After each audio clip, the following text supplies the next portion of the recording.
Hi, my name is Troy, and I want to talk about the book that I read for my read aloud at Oak Grove Center. I read the book um, Opposites, and I didn't read it to the class that I'm a teacher for. I'm a brand new teacher at Oak Grove Center in Paris, but I didn't read it to my class because my class are middle schoolers, and we only do chapter books, and that wouldn't be feasible to do during the time that I had. And so I chose to do it in the autism classroom, and most of those kids are cognitively at a first and second grade level. So this was a good chance to read a book for them. And this was the book I chose was Opposites, and it was a really good book about opposites. How there was two kids in the whole story. One would want to go on the top bunk of the bed, and the other sibling would want to go on the lower bunk of the bed. And then one would want to go up on a teeter-totter, and the other one would want to go down on a teeter-totter. And so I chose that book because it was a very easy concept for those kids to understand in the autism classroom. But that classroom was, I mean, in a way I had it easy because there were only two students in the class. That class is pretty low in numbers right now. My class only has 5, so my class was low too. But at least I was able to do it to a class that was more appropriate for. I chose that book also because it was engaging, it was big, it was large, you could see it in the video. And so it was good. I made that book accessible to all of my students because it was big. I also was engaging. They were able to see that I was excited and I liked the book. I just wanted to make it viewable for everybody. So I made sure I turned my body and I showed it where everybody could see it. Another thing was I was very clear when I talked, and I did talk at a good pace, not a fast pace. That way they could all understand what I was saying. The aspects of UDL that I was able to incorporate is basically allow everybody to really have the good chance of understanding and engaging in the story. The different learners in my group, they were actually pretty similar learners. Both of my people were one was more quiet than the other. So I actually asked questions directed toward both students in the class. So I was able to get them both engaged with that. I incorporated language learning by actually having them respond to the questions, and they were able to respond. I prompted them with questions, and that way they were more involved. And next time for future readings, I might have them say the word out loudly as well. But for this time, what I did is I said, so he went up in the teeter-totter. What did the other person do? And they said he went down. So it was perfect how that worked. It went really well.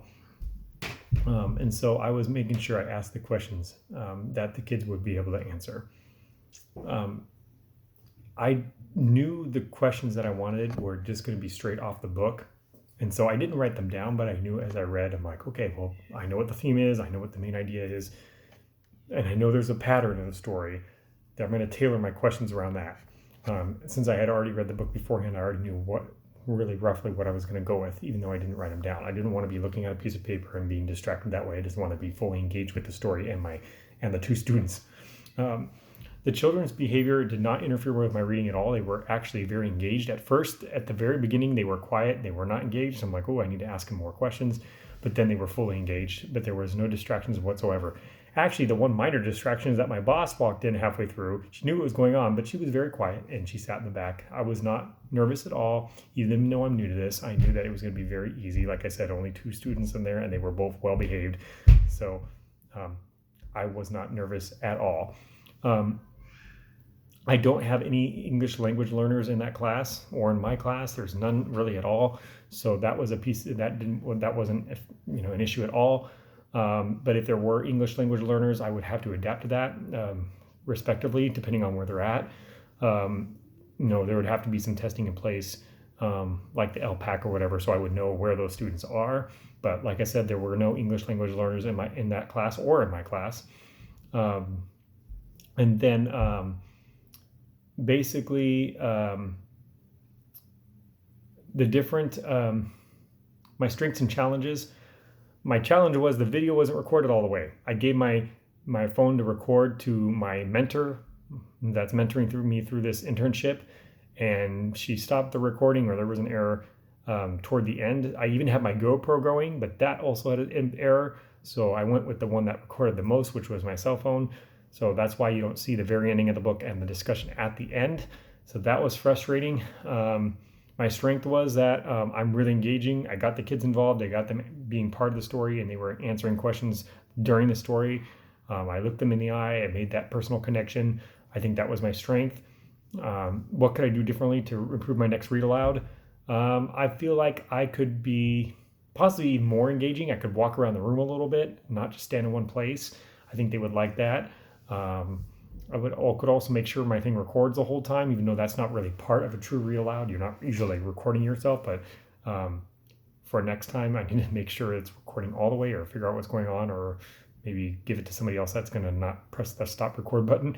And then what did I learn about myself as a teacher? That I still have a long ways to go. I feel like that if this was a large group of students, I probably would have been way more nervous, because I am naturally a nervous person. So I just got lucky that there was only 2 students in there. And so I do realize, like, I want to be more confident as things goes on, because I know the classes I'm going to be reading to are going to be bigger. Even the class that I read to, my class, my middle school emotionally disturbed students are all, there's like 6 of them in there. So it is a little bit bigger, but still pretty small. And I think that always will be the case, because I'm always going to teach special ed. That's what I'm getting my credential and my master's in, is special education. And the last thing I want to share is that my middle schoolers they have challenging behaviors, but I just want to always keep them engaged. If I keep them engaged, don't let them get too bored, typically my lessons go really well and they go smoothly. That's not completely foolproof, because sometimes they just go off and my whole classroom goes off. And I just, have to make sure that we're able to manage those behaviors and be consistent, and that helps reduce some of those behaviors as best we can. But sometimes it still goes off, and you just have to go with the flow and let it happen, and just learn from those experiences. Thank you. Bye.